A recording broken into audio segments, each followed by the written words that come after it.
Got another evidence pair, and once again, we're going to be sorting through text that involves a lot of sciencey terms. But the QLC method can focus us on the right ideas, okay?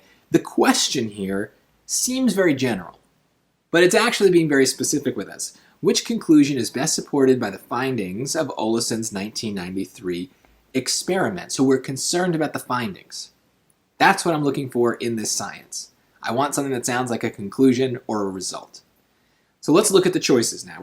Or the line references. Now we go down to question 27, and we try to find a line that's going to match. So let's look at 22 to 26. It's right up here. Line reference A. Using a technique called microneurography, in which a fine filament is inserted into a single nerve to capture its electrical impulses, the scientists were able to measure how quickly or slowly the nerves fired. Well, that's wrong. A lot of good science, a lot of good stuff about Oleson and his 93 experiment. However, this is not a finding. This is a method. It tells me what he did in his experiment, but it does not tell me what the result of that experiment was. They do this a lot. Focus on the structure of what they're telling you, and the science will matter much less. This is a lot of science, but it's explaining what they did, not what they found. So let's look at B, 26 to 28. They showed, well, that sounds like a finding, that soft stroking prompted two different signals, one immediate and one delayed.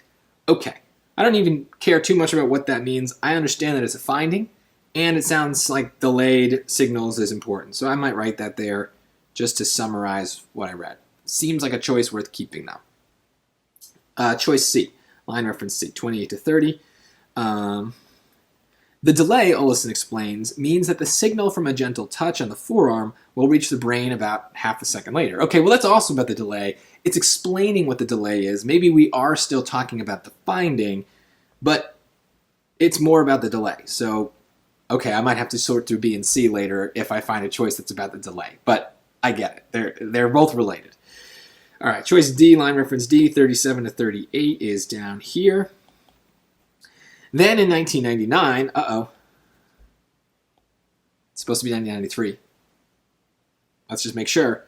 In 1999, the group looked more closely at the characteristics of these slow fibers. Okay, was that the right line? 37 to 38, yeah. Well, that's obviously wrong, because that's the wrong year, and that stuff matters, right? How do we know that the previous lines were about 93? Well, we might look ahead a little bit, and if we look back, 93 was mentioned at the beginning of that paragraph, so we would be confident we're still talking about 93 in the lines that follow. So that's okay. So okay, it's something about the delay. So here's the thing, is now I'm looking at these choices, and there's something about a delay that seems to be important. Stimulation at bodily extremities can be sensed at as rapidly as stimulation closer to the brain. Well, this seems like the opposite of a delay. It's saying two things happen at the same time. We want there to be a delay. That doesn't match. B, the presence of hairs in human skin lessens the speed with which nerves conduct signals. Okay, lessens the speed. That sounds like a delay. Maybe I keep that one for now. C, gentle pressure is sensed not only by fast fibers, but also by slow fibers. Okay, well, that doesn't seem like it's about a delay, unless maybe slow fibers is about a delay. Here's where I start to have trouble, because now it seems like I need to understand the science. So right now I'm just going to say, all right, well, that could be a delay because they're slow fibers. So let's keep it. I don't love it, but it seems maybe I could make it fit. D, the speed at which a nerve fires is dependent on the strength of pressure applied to the nerve. So again, we're talking about speed. So all of these maybe depend on speed. I know that A is wrong, though, because I know there's supposed to be a delay, and A is saying there is no delay, that the two things are equally fast. That's wrong. So let's go back to these lines, see if I can understand the science a little bit better.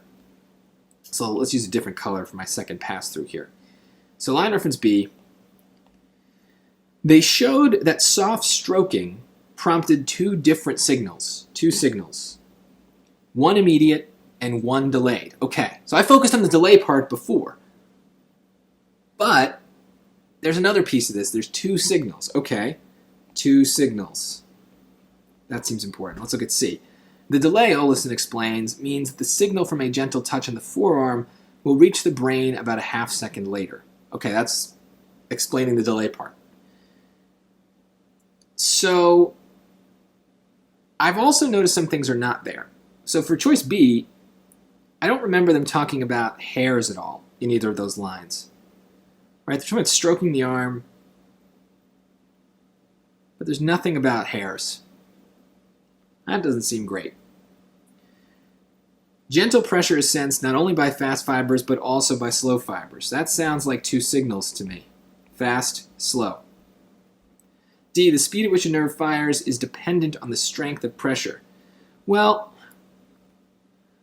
they talk about soft stroking, gentle touch, but they don't say that they're doing any hard stroking or firm touching. It's very weird. So that doesn't seem to match with what we're reading. C is also much weaker. It literally just says, like, there's two signals, one of them is a delay. That's about all we're getting from those lines. Whereas D is using a very strong word, dependent, right? It's dependent on the strength. It's linking those two things very strongly in a way that makes me nervous. Normally, weaker answers are better on the SAT, so I don't love that this one is so forceful about what its conclusion is. So I would pick C here. That seems to match. And remember, the two signals thing was actually only in line reference B. It was not mentioned in C, right? The two signals is here in B. C is only talking about the delay. And that's why maybe before I was so focused on the delay, is that seems to be the emphasis. But the question has asked something different. And so these are the answers, C and B. But before we move on, I would just like to say this is why we do not want to go through a passage and summarize what we've read without any sort of guide.